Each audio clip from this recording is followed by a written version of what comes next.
Bem-vindos ao 10º episódio da série de videocasts 2023 do Manifesto Internacional para a Promoção da Atividade Física no Pós-Covid. Urgência de uma chamada para ação. Uma realização do Centro de Estudos do Laboratório de Aptidão Física de São Caetano do Sul, CELAFISCS, e do Museu do Esporte. Eu sou Francisco Pitanga, sou professor do Programa de Pós-Graduação em Ciências da Reabilitação do Instituto de Ciências da Saúde da Universidade Federal da Bahia. No episódio de hoje, nós vamos falar sobre o papel do exercício físico na Covid longa.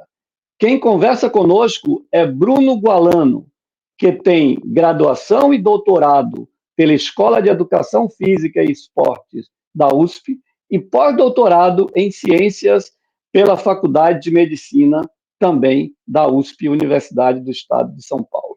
Bem-vindo, nosso amigo Bruno Gualano. Pitanga, saudações. Prazer estar contigo de novo nesse podcast do CELAFISCS e espero que a gente tenha um bate-papo bacana aqui sobre Covid longa e exercício físico. É verdade, meu amigo Bruno. Nós estivemos juntos na semana passada, né, no videocast que já está no ar, que se intitulou Atividade Física, Sistema Imunológico e Saúde Pública, né? E agora estamos juntos aqui, é um prazer muito grande também estar novamente compartilhando esse momento tão especial contigo. Bem, para iniciar a nossa conversa, Bruno, eu acho muito importante que nós possamos entender o que é realmente a Covid longa e quais são os sintomas que persistem após a infecção. Como é que a gente classifica essa questão da Covid longa? Então, meu prezado Bruno, o que você poderia nos dizer sobre esse tema? Legal, Pitanga. Vou começar fazendo a minha descrição que eu esqueci aqui, né? Eu estou com uma polo verde. Eu disse no último episódio que eu sou um pouquinho calvo, mas na verdade meu cabelo cresceu de lá para cá. Então, eu tenho um cabelo curtinho. Estou no laboratório. Atrás de mim tem uma porta branca, alguns computadores e uma bancada, tá? Bom, Pitanga, você me perguntou sobre a Covid longa, né? Covid longa é o que persiste da infecção, né? Então, são sintomas persistentes. Hoje a gente tem uma definição de 3 meses de persistência para esses sintomas após a infecção, tá? E que não tem um outro diagnóstico possível, né? Um outro diagnóstico que feche. Então, se o sujeito, por exemplo, tem uma infecção e passa a apresentar fadiga crônica, mialgia, dor muscular, tosse prolongada, quer dizer, esses sintomas são considerados sintomas de Covid longa. São mais de 50 que a gente tem já, né, elencados, né? Então, são sintomas que realmente atrapalham muito a saúde e a qualidade de vida das pessoas que apresentam esse quadro. A prevalência é muito variada, depende da população, depende se a pessoa foi vacinada ou não, depende também da variante, né, de Covid com a qual a pessoa foi infectada. Então, essa prevalência gira de 40%, 30%, até 70% em algumas populações, né? Então, por isso que é uma condição que gera muita preocupação da comunidade médica, comunidade científica, dos profissionais da saúde. Bruno, a questão que é importante a gente colocar para a nossa audiência também, o indivíduo que teve quadros clínicos menos ou mais graves, isso você tem trabalho já que possam mostrar se influencia nessa persistência desses sintomas? Por exemplo, o indivíduo que teve quadro clínico leve, moderado e grave, com internação hospitalar, uso de ventilação mecânica. O que é que você tem a nos dizer sobre isso, meu prezado Bruno? Zé Pitanga, quando a gente olha para a literatura, a gente encontra pessoas com Covid longa, mesmo que tiveram quadros assintomáticos da doença. Muito interessante isso, ou quadros muito brandos, né? Mas, sem sombra de dúvidas, as condições persistentes são tão mais graves quanto a gravidade da infecção. Então, por exemplo, se o indivíduo é internado, se ele necessita de suporte de oxigênio, se ele intuba, são condições que predispõem a sintomas persistentes, né? São aquelas populações que a gente tem que ficar mais de olho, porque são aquelas que tendem a apresentar esses sintomas crônicos que são mais debilitantes para a saúde e para o bem-estar. Meu prezado Bruno, e com relação à questão da vacina, por exemplo, né? Eu acho que é importante a gente também ouvir a tua opinião com relação a isso, porque, por exemplo, nós sabemos que a elaboração das vacinas contra a Covid passaram pelas fases que deveriam passar, né? Primeiro estudos em laboratório com animais, depois laboratórios com seres humanos, depois comunitários com pequenos grupos, comunitários com grandes grupos de seres humanos, e, obviamente, por uma questão de emergência de saúde pública, na questão da vacina Covid, isso acabou sendo um pouco abreviado, todas essas fases para a elaboração da vacina, e era realmente algo necessário, por conta da emergência de saúde pública que nós vivíamos, né? Mas, na sua opinião, estão saindo alguns estudos agora, não é a sua opinião ainda, desculpa, mas estão saindo alguns estudos recentemente que estão mostrando que, por exemplo, o esperado em relação a efeitos adversos da vacina para aquilo que efetivamente está acontecendo, os estudos estão mostrando que acontece de uma forma um pouco maior do que aquilo que era o esperado, né? Pela literatura, inclusive. Então, a gente quer saber de você, meu prezado Bruno, como é que você vê essa situação, qual é a sua opinião? Será que esses sintomas da Covid longa, né, podem, em algum momento, estar se misturando com algo que possa ter sido observado e acometido as pessoas por conta da vacina, desses efeitos adversos sendo vistos de forma maior do que aquilo que é o esperado? Qual a sua opinião com relação a isso, meu prezado Bruno?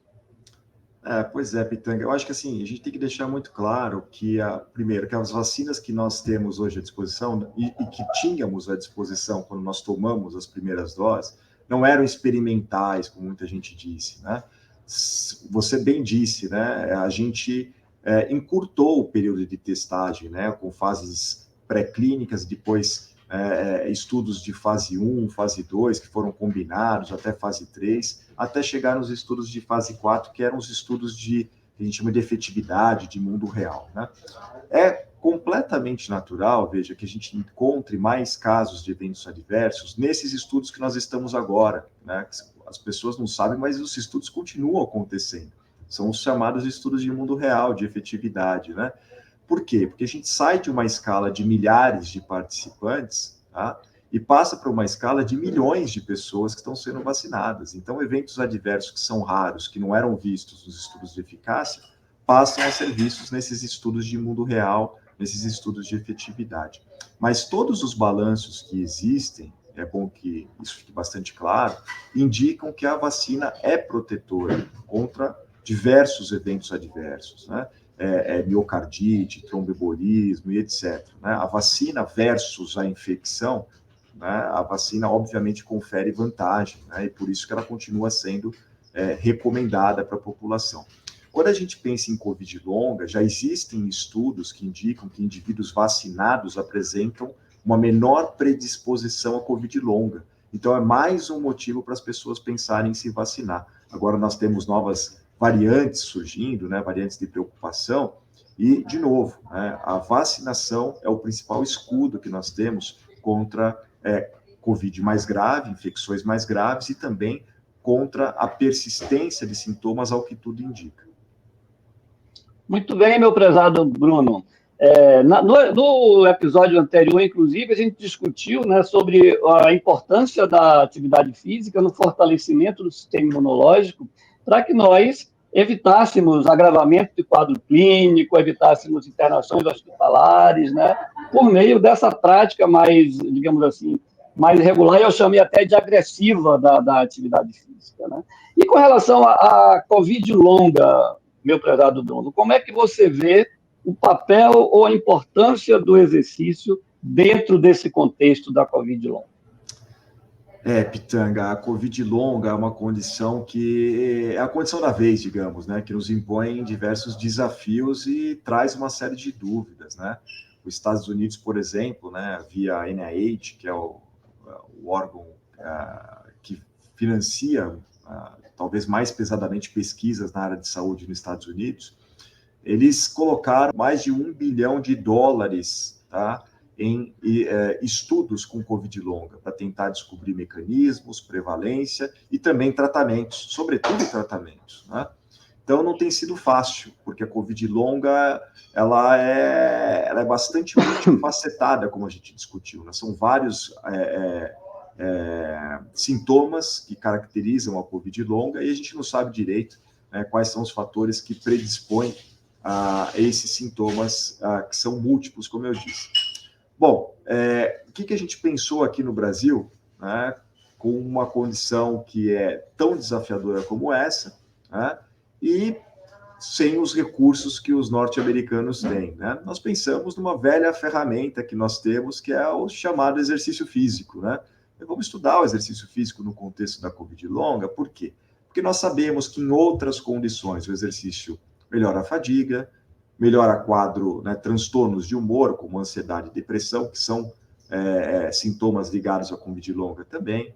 O exercício melhora fraqueza muscular, como a gente sabe, né? O exercício melhora a vitalidade, melhora a qualidade de vida. Poxa, né, se o exercício o faz em diversas outras condições, vale a pena a gente testar isso em pessoas que têm Covid longa.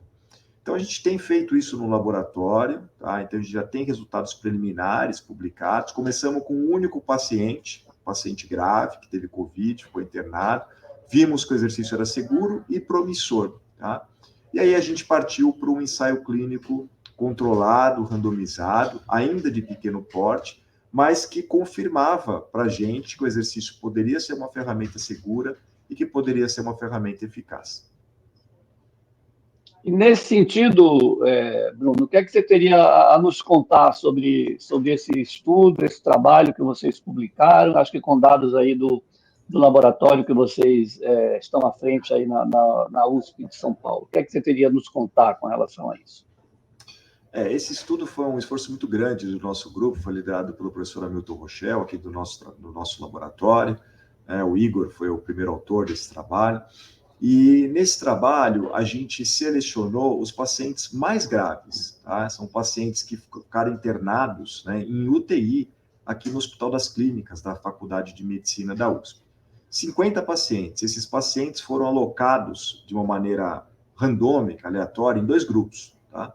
Um grupo que passava por um programa de exercícios físicos domiciliares e um segundo grupo que era o grupo controle, né, com o qual a gente comparava os resultados do grupo que passava pela intervenção.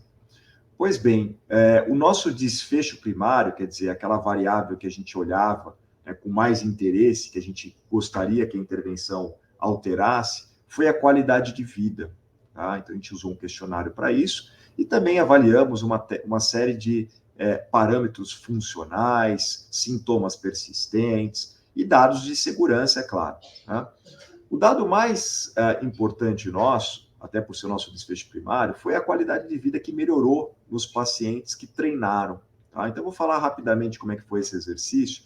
Foi um exercício domiciliar, tá, que os pacientes faziam, portanto, com instrumentos que eles tinham em casa, equipamentos que eles tinham em casa, com o peso do próprio corpo, né? Então, era um programa que foi pensado por profissionais de educação física, que foi supervisionado por o programa foi supervisionado por um profissional de educação física. A gente fala que ele foi semi-supervisionado, porque era uma sessão com acompanhamento remoto e outras 2 que a nossa equipe acompanhava por aplicativo de mensagem, para saber se o paciente tinha feito o exercício direitinho, se teve alguma intercorrência, algum evento adverso, tá?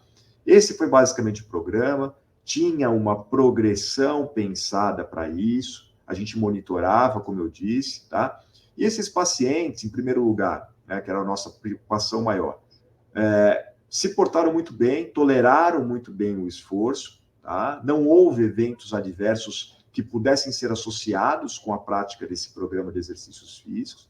E os dados mais interessantes, do ponto de vista de eficácia, foram justamente a melhora de qualidade de vida, em especial qualidade de vida ligada à funcionalidade, à vitalidade, ao físico mesmo, tá?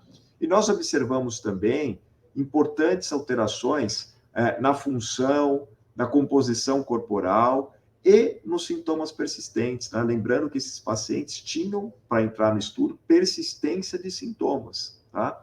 e esses sintomas foram amenizados com a prática de exercícios físicos versus o grupo controle, que não fez exercícios físicos. Eles receberam orientações gerais, né, de qualidade de vida, de prática de atividade física regular, ou seja, o exercício físico fez a diferença nesse sentido. Foi seguro e foi eficaz, pelo menos nesses 4 meses de avaliação. É um estudo preliminar, um estudo pequeno, com 50 participantes, mas que mostra que o exercício físico tem um potencial muito importante para esses pacientes. Muito bem, meu amigo Bruno. Parabéns aí pelo excelente trabalho que vocês estão fazendo. E uma questão que eu gostaria de perguntar para ti também e compartilhar a ideia. Vocês fizeram um trabalho, obviamente, com exercício domiciliar, né? Eu quero saber qual é a sua opinião, Bruno, com relação o exercício feito ao ar livre ou até em outros ambientes, tipo academias, né?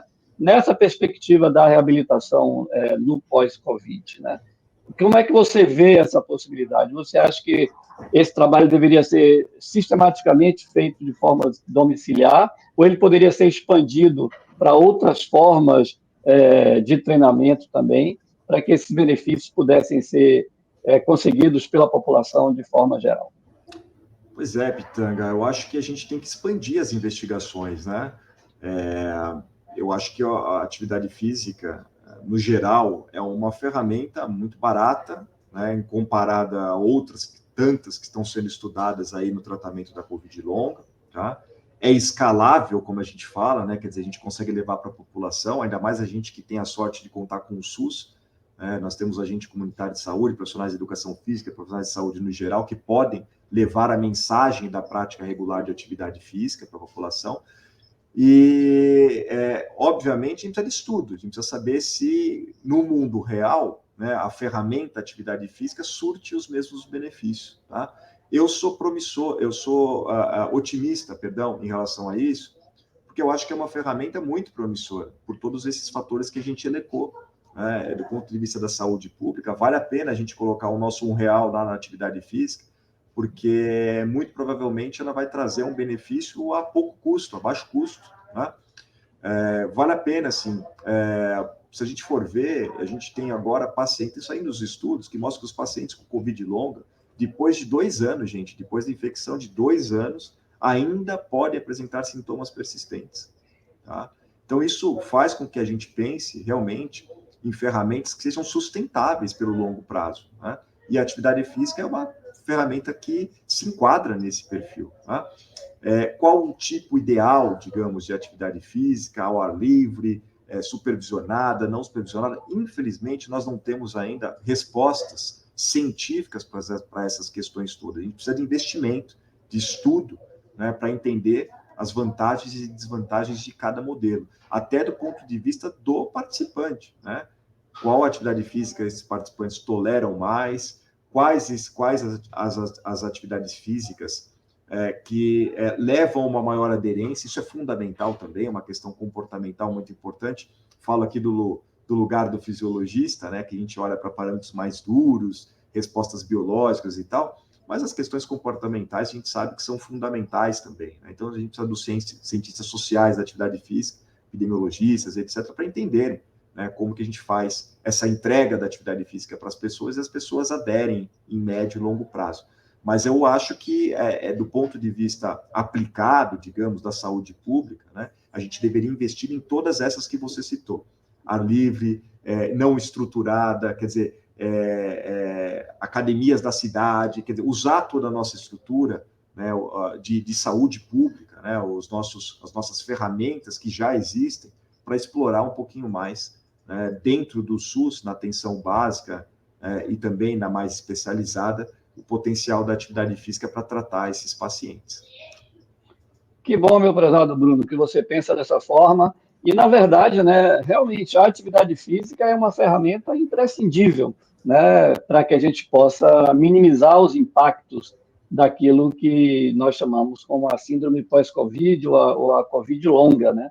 Então, a gente precisa realmente de ações mais efetivas, eu chamei de agressivas, inclusive, no podcast passado, para que a gente possa promover a atividade física para a população de uma forma mais adequada e mais específica. Um detalhe importante também que é a orientação, né? Então, a atividade física, quando orientada pelo profissional de educação física, ela obviamente parece ter um benefício mais acentuado para as pessoas, porque quem vai praticar essa atividade física vai ter alguém que vai fazer a prescrição do seu treinamento de forma mais adequada. Claro que qualquer atividade física é melhor do que nenhuma, né? E para qualquer atividade física, nem sempre vai ser necessário você ter um profissional de educação física ao seu lado. Mas a importância de nós, enquanto profissionais de educação física, para executarmos essa ação, essa tarefa, eu entendo como imprescindível. Meu amigo Bruno, eu gostaria de saber se você quer fazer mais algum comentário ou se você gostaria de fazer as suas considerações finais sobre essa temática. E, de antemão, já agradeço a você por esse bate-papo muito saudável, muito prazeroso que nós tivemos aqui sobre esse tema de tamanha relevância dentro daquilo que a gente vive atualmente em função desse fim de pandemia Covid-19, né? E como a gente alertou, né? Nós somos uma população idosa, cada vez mais obesa, inativa, então nós somos um prato cheio para que novas infecções virais possam vir a nos acometer. Suas considerações finais, por favor, professor Bruno. Obrigado, Pitanga, pelo bate-papo, sempre um prazer trocar figurinhas contigo, aprender contigo. Eu acho que a mensagem que fica, Pitanga, disso tudo, é que nós temos uma ferramenta que tem um potencial muito grande, né, de populacionalmente diminuir esses sintomas, né, esse sofrimento que é causado pela Covid longa, nos pacientes que, infelizmente, apresentam esses quadros que são prolongados. A gente tem visto, de novo, repito, por mais de 2 anos, né, esses sintomas persistindo ao longo do tempo. Imaginem o impacto que isso traz para a saúde do paciente, que traz para o bem-estar do paciente e que traz para o nosso sistema único de saúde também, né, que precisa lidar com essa sobrecarga, né, de sintomas e de pacientes com esses quadros de Covid longa. Vale a pena investir na atividade física, pelo que a gente viu, a gente precisa de mais estudos para isso, claro. Eu tenho certeza que se fosse uma droga chamada hydroxy exercise, ou, como eu brinco, exercise mab, qualquer coisa do tipo, as pessoas estariam muito mais empolgadas com os resultados que nós mostramos, mas é só o exercício, a gente sabe que o lobby do exercício é muito pequeno, né, ele fica muito mais restrito, né, aos entusiastas da atividade física, os estudiosos e tudo mais, mas a gente que atua tanto tempo na área da ciência da atividade física, né, a gente tem também essa missão de promover, né, o exercício físico como uma ferramenta não farmacológica, com grande potencial de melhorar a saúde das pessoas. O Exercise is Medicine em várias condições, né, e a gente viu que o Exercise is Medicine também, a princípio, para Covid e para Covid longa, né? Então, acho que a atividade física, como costumo dizer, a área da atividade física sai bastante fortalecida desta trágica pandemia aí que se abateu sobre a gente, né? Acho que essa é a mensagem. Obrigado, Pitanga. Eu que agradeço, até logo a todos, né? E esperamos contar com vocês no nosso próximo videocast que vai vir em breve na próxima semana. Grande abraço.